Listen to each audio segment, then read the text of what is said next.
I've always been a night driver. Less traffic, better fares, fewer headaches. Sure, you get the occasional drunk who forgets their own address, but I'd take that over daytime road rage any day. That night I was wrapping up my shift in New Orleans, parked near Frenchman Street, debating whether I should grab one last ride or just head home. My phone buzzed. New request. Pickup location, a deserted road near St. Louis Cemetery No. 1. I frowned. Who the hell calls an Uber from the middle of nowhere at 3 a.m.? Even weirder. No drop-off location. Normally, I'd ignore it.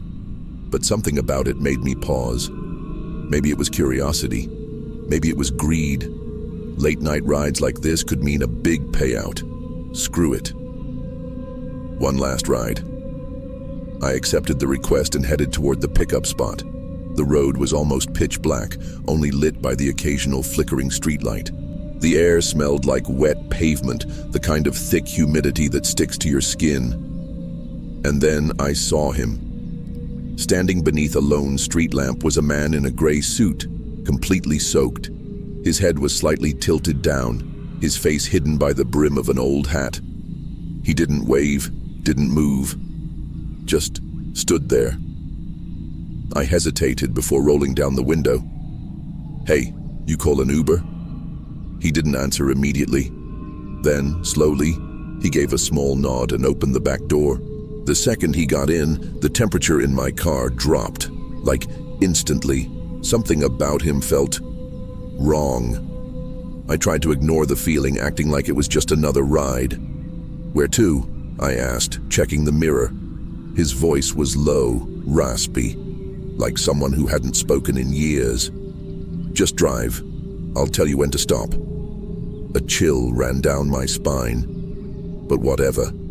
I'd had my fair share of weird passengers. I put the car in drive and pulled onto the empty road. I've had my share of awkward rides, passengers too drunk to talk, couples arguing in the back seat, even a guy who fell asleep and started snoring so loud I thought he was choking. But this was different. The guy in the gray suit just sat there, completely still, hands resting on his knees, head slightly lowered.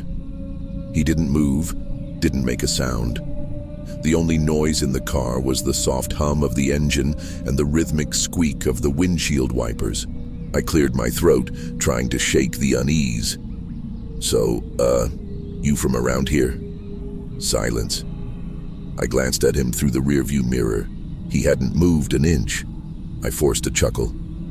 "Not much of a talker, huh?" Nothing. The back of my neck prickled. I could feel it, something was off. The air inside the car was freezing. My breath was starting to fog up, which made zero sense. It wasn't even that cold outside. I tightened my grip on the steering wheel. "Look, man, I need to know where we're going." No response. I stole another quick glance at the mirror, and my stomach dropped. The back seat was empty. I slammed the brakes. The tires screeched against the wet pavement as I swerved onto the shoulder, my heart pounding so hard I could barely hear the rain outside.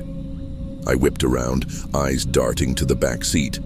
No one was there, but that didn't make sense. I'd just seen him. He had been sitting right there, his wet clothes dripping onto the seat, and yet the seat was dry. My hands were shaking. "What the hell?" I muttered under my breath. Maybe I was exhausted. Maybe I imagined the whole thing. I ran a hand down my face, trying to steady my breathing. That's when I felt it.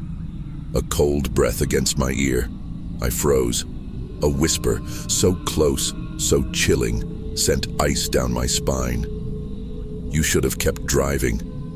I didn't have time to react, because the next thing I knew, everything went black. When I woke up, I was still in my car. The morning sun was creeping over the horizon, casting an eerie glow on the wet pavement. My hands were gripping the steering wheel so tightly my knuckles had gone white. The engine was still running, the doors were unlocked, the headlights were on. But I couldn't move. I just sat there, staring into the rearview mirror. The back seat was empty, but I wasn't alone. I felt it, Something was still there, lingering in the air, watching me. A knock on the window made me jump. It was a cop. I don't even remember what I said to him, if I said anything at all.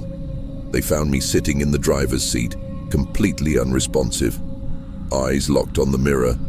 They asked if I was okay, if I needed medical attention, if I could tell them what happened. But how the hell do you explain something like that? They ran my info, checked my car, and let me go. Said I must have dozed off from exhaustion. Yeah, sure. I quit night driving after that. But even now, whenever I glance at my rearview mirror, sometimes I still see him sitting there, watching, waiting. And when I do, I don't look away. Because if I do, I know exactly what will happen next. He'll whisper again, and this time I won't wake up.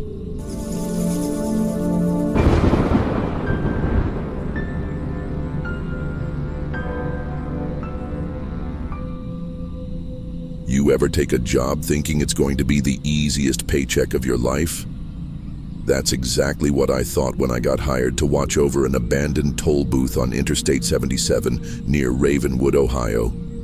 It was simple. Sit in a tiny office overnight, make sure nobody messed with the place, and collect a decent paycheck. At first it was exactly that. Long, quiet nights, just me, my radio, and a thermos of coffee. No traffic, no people, just the hum of the highway and the occasional coyote howling in the distance. I actually started to enjoy the solitude. Then things got weird. It started small, faint whispers when I was alone, random creaks from the old toll booth structure. One night, I swear I heard coins dropping into an empty metal tray. I checked the booth. Nothing. I kept telling myself it was just the wind, just the building settling. But deep down, I knew something wasn't right. It was around 2 a.m. on a Wednesday when I saw the headlights. At first I thought I was imagining it. Nobody used this highway anymore. But there it was, a black sedan, rolling up to Toll Booth 4 like it had somewhere to be. The car stopped. Its headlights stayed on, flooding the booth with white light. But the driver didn't move. The engine was running, but something about it felt off. I grabbed my flashlight and stepped out. Cold air hit me like a wall. The whole night felt unnaturally silent. No wind, no insects, just the hum of that idling engine. I knocked on the window. "Hey, you all right?" No response. The windows were tinted pitch black, and I couldn't see inside. Then, slowly, the driver's side window rolled down. My stomach dropped. The driver's seat was empty. My breath caught in my throat. The car was running, but there was no one inside. No keys in the ignition. No sound except for the soft hum of the engine. And then, the radio inside the toll booth crackled to life. At first it was just static, then a voice, low, distorted, like it was coming from deep underwater, whispered, "Don't look behind you." I went completely still. Every instinct in me screamed to turn around, to check my surroundings.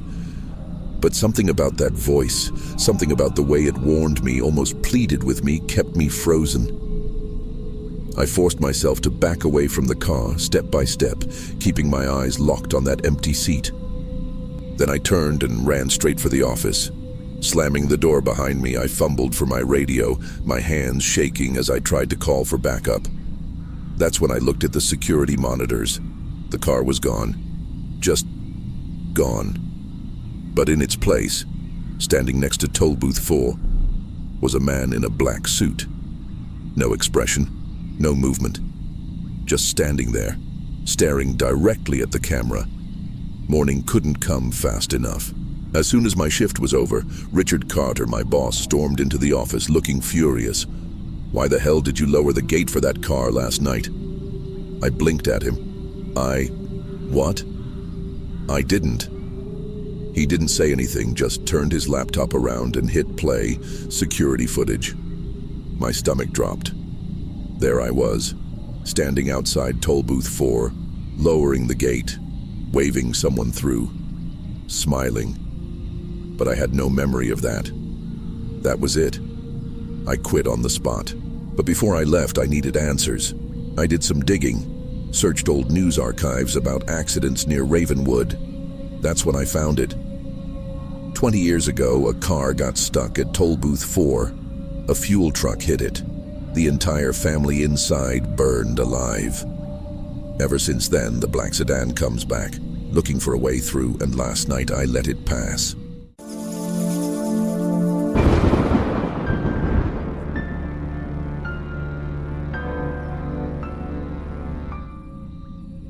I never really believed in ghosts or demons.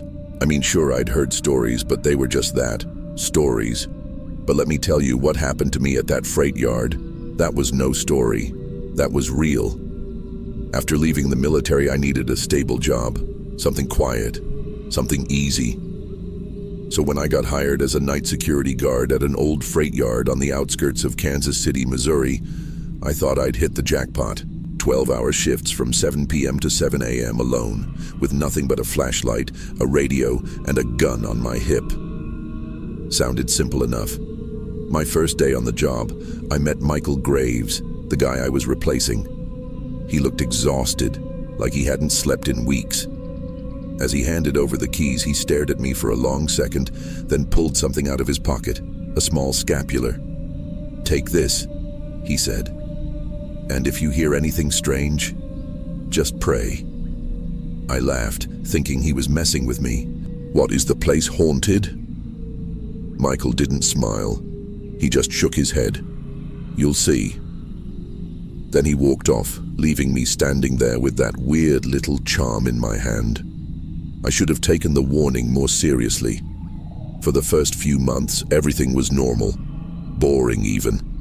I'd do my rounds, check the trucks, sip on gas station coffee, and kill time scrolling through my phone. Then one cold November night, I heard it, a loud metallic bang echoing through the yard. It sounded like someone was hammering the side of a truck. I grabbed my flashlight and followed the noise to one of the oldest vehicles in the lot, a 1961 Mack truck covered in rust. The sound stopped the second I got close. I checked inside. Nothing. Then, just as I turned to leave, the noise started again. Only this time it was coming from a different truck about 30 yards away. I spun around, my hand instinctively resting on my gun. I walked to the next truck, scanning every inch of the lot, but again, no one was there. And then I heard something worse. Footsteps, not mine. Someone, or something, was walking on the gravel behind me. I whipped around, heart pounding.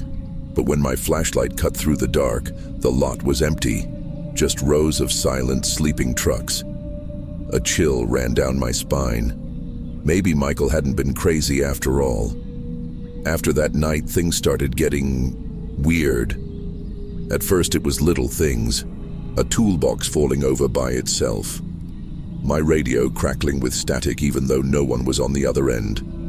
The feeling of being watched when I did my rounds. But then came the barking. It started about a week after I heard those footsteps. At first, it was faint, like a dog barking in the distance. I figured maybe a stray had wandered onto the lot, but when I went looking, there was nothing there. No dog, no tracks, no sign of anything. The barking got worse. It would start off low and grow louder, more aggressive. Some nights it sounded like the dog was right behind me, but when I turned around, nothing. One night, I stepped out of the guard shack and nearly jumped out of my skin. Huge paw prints were in the dirt leading toward one of the old trucks. The prints were deep, like something big had been pacing there, and then right before my eyes, they just stopped. Like whatever left them had vanished into thin air. I wanted to chalk it up to my imagination, but deep down, I knew something was seriously wrong. I should have quit right then, but I didn't. And because of that, I'll never forget what happened next. It was a stormy night. Thunder rolling in the distance, wind howling through the freight yard. I was inside the shack, trying to stay awake, when I heard it. A woman's scream. It was sharp, desperate, coming from one of the trucks. My stomach twisted. I grabbed my gun and ran toward the sound. I knew the lot was supposed to be empty, but that scream, It was real. Someone was in trouble. I reached the truck and yanked the door open. The second I did, the screaming stopped. And there, sitting in the driver's seat, was a dog. No, not a dog. This thing was huge, almost as big as a person. Its fur was jet black, its body thick with muscle, and its eyes. God, those eyes. They were red, not just reflecting the light, actually glowing. And it was staring right at me. Before I could even breathe, the thing lunged at me. I stumbled backward, hit the ground hard, and shut my eyes, bracing for the impact. But it never came. When I opened my eyes, the thing was gone. I scrambled to my feet, heart slamming against my ribs. The truck was empty, no sign of the dog, no prints, no nothing. I didn't think, I just ran. I didn't go back to the guard shack, I didn't even grab my stuff. I just ran straight to my car, jumped in, and peeled out of that lot like my life depended on it. Because honestly, I wasn't sure it didn't. I didn't sleep that morning. My hands wouldn't stop shaking. Every time I closed my eyes, I saw that thing staring at me from the truck seat. At noon, I called my supervisor and quit on the spot. I didn't give an excuse. I didn't ask for my last paycheck. I just said I wasn't coming back. A week later, curiosity got the better of me.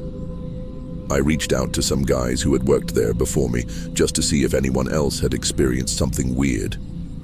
Turned out, every single night guard before me had left within months, and not one of them had a normal reason. Some heard the barking. Some saw shadows moving between the trucks. A few even saw the dog itself, but no one had ever been attacked, which only made me wonder what would have happened if I hadn't run that night. Some people say that Freight Yard was built over an old execution site. Others claim that one of the trucks was used to transport a body decades ago, and whatever got left behind never really left. I don't know what's true. And honestly, I don't care. Because here's what I do know. Since that night, I haven't worked another graveyard shift. I don't even like driving past truck yards anymore. And sometimes, just sometimes, when the world gets real quiet and the night feels a little too still, I swear I can still hear that low, guttural bark.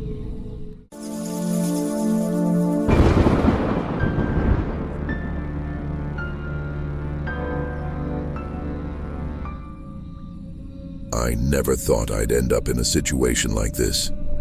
You hear about these things on the news, but they always feel so distant until they happen to you. It all started on a quiet Tuesday night. I had just finished my shift taking care of Mrs. Thompson, an elderly woman who lived alone in a small house on the outskirts of Springfield.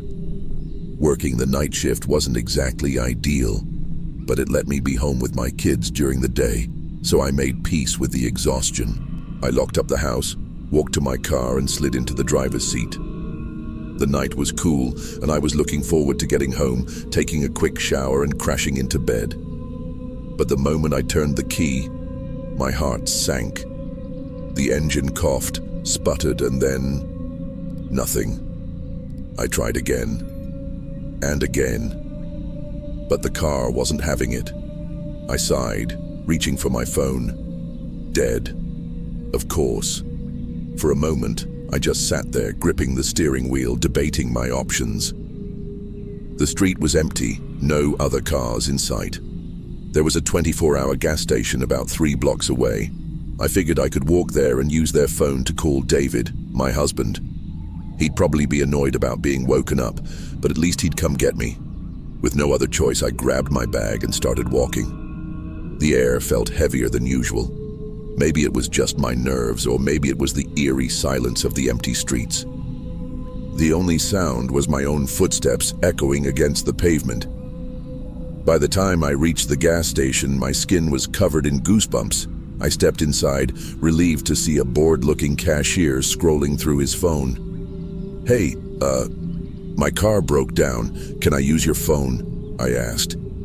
He barely looked up before sliding the store phone across the counter. I quickly dialed David's number. It rang once, twice, then voicemail. I tried again. No answer. Great. As I set the phone down, I glanced through the store's large glass windows. That's when I noticed it. A truck pulling up outside. Not just any truck. A massive, rusty old semi, its headlights beaming straight into the store like two unblinking eyes. The driver sat motionless for a few seconds before stepping out. He was tall, broad-shouldered, wearing an old baseball cap pulled low over his forehead. His face was shadowed, but I could still see his expression. Blank. He walked right up to the door, pushed it open, and looked around before locking eyes with me. "You need help?" I hesitated. Everything in me screamed no. But what was my alternative? Stand outside alone? Walk back to my car in the dark? Yeah, my car won't start, I admitted. The man nodded slowly. "I can give you a ride. Closest auto shop's a couple miles down Route 65. Every alarm bell in my head was ringing, but I was exhausted, alone, and feeling cornered. Against my better judgment, I nodded. "All right," I said. And just like that, I got into the truck. The moment I climbed into the truck, I knew I'd made a mistake. The door shut with a heavy thud, and the scent of stale cigarettes and something metallic filled my nose. The dashboard was cluttered, crumpled receipts, empty soda cans, an old pocket knife resting near the gear shift. The man, who hadn't even told me his name, pulled onto the road without another word. The radio played a slow, scratchy country song at a barely audible volume. For the first few minutes, we drove in silence. The road stretched dark and empty ahead of us, only the glow of the streetlights breaking through the pitch-black night. Then, finally, he spoke. "You from around here?" His voice was deep but emotionless, like he was just going through the motions of small talk. "Yeah," I answered cautiously. "Springfield." He nodded, eyes still locked on the road. "You got kids?" Something about the way he asked made my stomach tighten. "Yeah," I said, choosing my words carefully. "Two." Another slow nod. His fingers tapped against the steering wheel. Then he asked the strangest question yet. "Who raised you?" I blinked. "What?" His grip on the wheel tightened. "Who raised you?" Something in his tone sent ice down my spine. It wasn't curiosity. It was something else. "My mom," I said quickly, my voice a little unsteady. A long, heavy silence filled the truck. Then, barely above a whisper, he muttered, "That's the only thing keeping you alive right now." My breath caught in my throat. What did he mean by that? Was he joking? Testing me? I forced myself to stay calm, gripping my purse like it was some kind of lifeline. My brain was screaming, "Think, Sarah, think." Then, without taking his eyes off the road, he reached into his jacket pocket and pulled out an old flip phone. He tossed it onto my lap. "Call your husband." I stared at the phone, my hands shaking.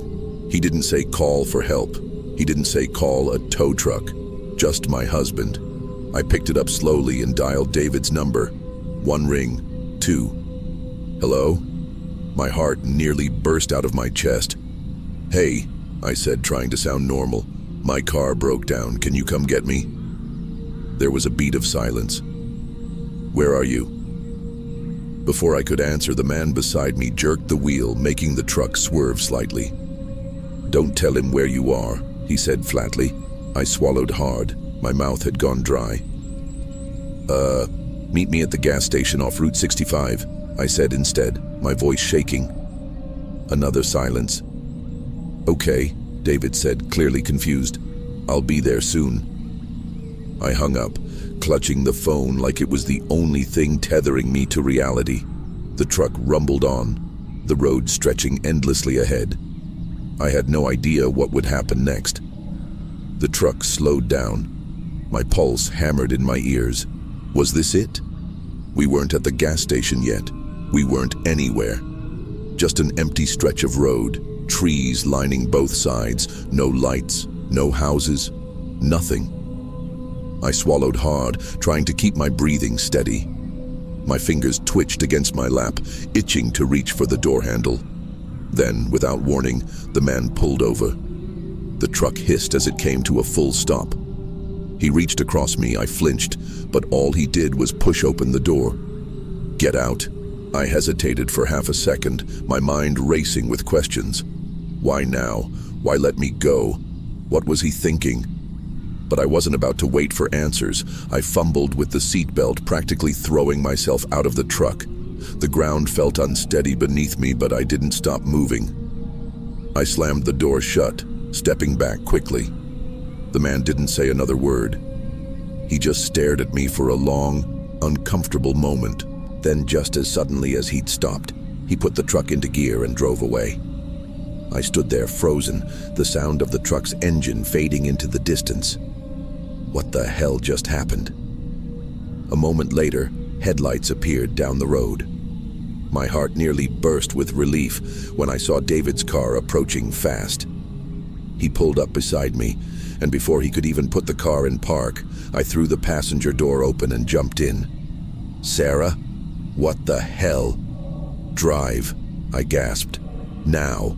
David didn't ask any more questions, at least, not yet. He stepped on the gas and the car sped off down the road. I sat there, gripping my arms, trying to process what had just happened. My entire body was shaking. I wasn't even sure if I was breathing right. Then in the rearview mirror, I saw them. Headlights, bright, too close, too familiar. My stomach twisted into a tight knot. "Oh my God," I whispered. David noticed it too. "Is that—" "Yes." The truck was following us. David's grip on the wheel tightened. "Hold on." He pushed the gas pedal, the speedometer creeping higher, but the truck wasn't backing off. It stayed right behind us, its headlights filling our mirrors, blinding us. "Where's a damn cop when you need one?" David muttered. I didn't answer, my nails dug into my palms. Then, an intersection. David made a split-second decision. Instead of braking, he yanked the wheel and swerved hard onto a side street. The tires screeched, the car nearly fishtailing, but he controlled it. The truck, too big, too slow to turn that fast, sped right past us, barreling straight ahead. We didn't stop to see if he would turn around. David kept driving, making random turns, zigzagging through Springfield's empty streets until we were sure we weren't being followed anymore. Only then did he finally pull into a well-lit gas station parking lot. Silence filled the car. David exhaled shakily. "Sarah, what the hell just happened?" I couldn't answer. I just stared ahead, my mind replaying everything, the questions, the phone call, the words. That's the only thing keeping you alive right now. I'll never know what he meant, or what would have happened if I had said something else. But I know one thing for sure. I'll never take a ride from a stranger again.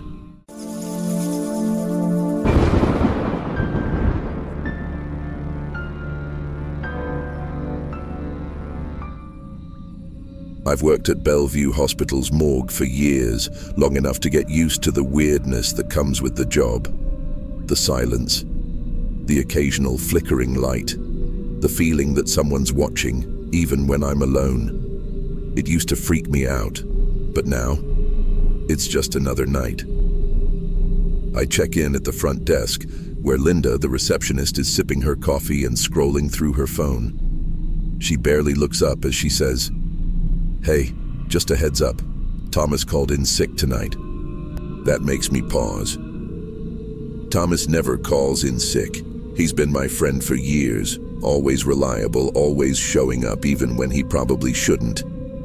I frown. "He okay?" Linda shrugs. "Said he wasn't feeling great. I guess we'll see him tomorrow." I think about texting him just to check in. But then a body comes in. Another late-night arrival, another stack of paperwork, and I get distracted. I'll text him later. I never do. A few hours pass. The morgue is quiet, just the low hum of the fluorescent lights and the distant beeping of monitors from the ER upstairs. I head to the break room for coffee when I see Thomas walking down the hallway. I stop in my tracks. What the? He looks normal, calm. He's even smiling. That same lazy, half-amused grin he always had when cracking some dumb joke. Didn't think you were working tonight, I say, feeling a weird sense of relief. Maybe Linda got it wrong. Maybe he decided to come in after all. But Thomas doesn't answer. He just nods, walks past me and heads into his office. Something feels off. I glance back at the break room, suddenly not as interested in coffee anymore. When I turn back to look at his office door, it's slightly open, but there's no sound, no movement. A chill creeps up my spine, but I shake it off. I must be tired. And then the screaming starts. The scream comes from down the hall, sharp and panicked. My heart jumps into my throat as I turn toward the noise. A nurse runs toward me, breathless, eyes wide with shock. "Margaret!" she gasps, gripping my arm. "It's Thomas. He was in a car accident. They just brought him into the ER. It's bad." I feel like I just got punched in the gut. That's not possible, I say, my voice barely above a whisper. "I just saw him." The nurse shakes her head, looking at me like I must be losing it. "No, you didn't. He's in critical condition." My feet are already moving before she finishes speaking.